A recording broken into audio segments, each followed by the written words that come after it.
Ambitious plans to build a cycle superhighway in London were unveiled last year, and it looks as if it is one step closer to becoming a reality. TfL bosses will have their final meeting later this morning to discuss construction of the new route linking Elephant and Castle and King's Cross, a scheme some have called Crossrail for bikes. Joining me now is Donnachadh McCarthy from the campaign group Stop Killing Cyclists. So, news that this is a step closer, do you welcome that? Yeah, it's a modest first step for London to have a real cycle lane.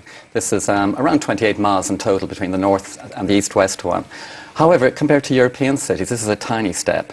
And what we're also concerned about is the composition of the board of TfL, which meets today. Because the people who have led the opposition to this modest first step has been Canary Wharf and the taxi drivers. They've got representation on the board. Londoners, such as cyclists and pedestrians, have no representation on the board of TfL, which is making decisions on our lives this afternoon.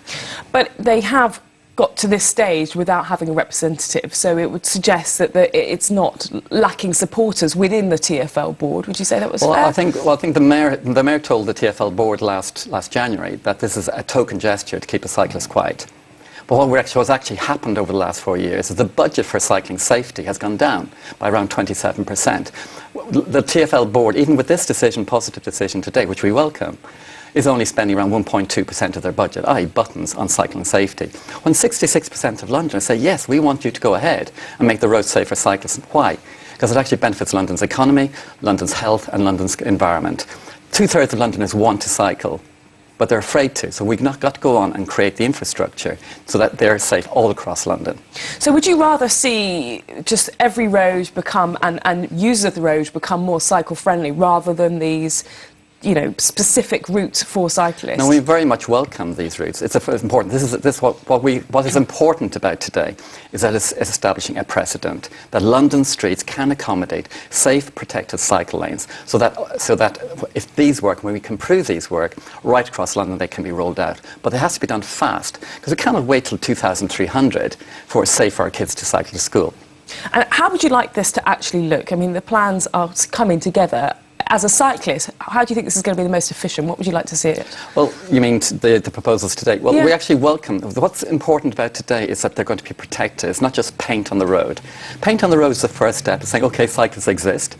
But if you're going to have an 80-year-old or an 8-year-old cycling from Elephant Castle, let's say, to Euston, you have to have bollards or some sort of concrete protection on the road to keep the taxis and the HGVs away. This is OK, today's a positive day, but 2 days ago we had yet another tragedy. We've had 2 deaths in Hackney in just 2 weeks. What is not being noticed with all the furore about these two cycle routes is that 95% of London's roads are controlled by the London boroughs. Hackney, for example, over the last 4 years hasn't built a single metre of protected cycle lanes. 27 of London boroughs haven't built any in the last 4 years. So the mayor is doing something, but he only controls 5% of London roads. What we really need to concentrate now is actually making sure the boroughs step up to the plate and start protecting their communities. I imagine what a lot of those boroughs will say is that they're having their budget squeezed, that they're having to do the same jobs they have always done with a lot less money. So money to build specific areas which are just for cyclists would be an expensive job. What would you say to that? Well, for example, the Mayor of London is proposing to build one new road. It's going to cost 30,000 million.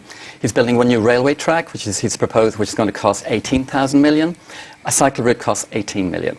We're talking about buttons here in terms of budgets. And when it comes to the boroughs, especially in the London boroughs, they have massive funding from the developers who are building all these new tower blocks. So there's a lot of that Section SO1 money sloshing around that's not being spent on protecting their communities. OK, Donnachadh McCarthy, thank you.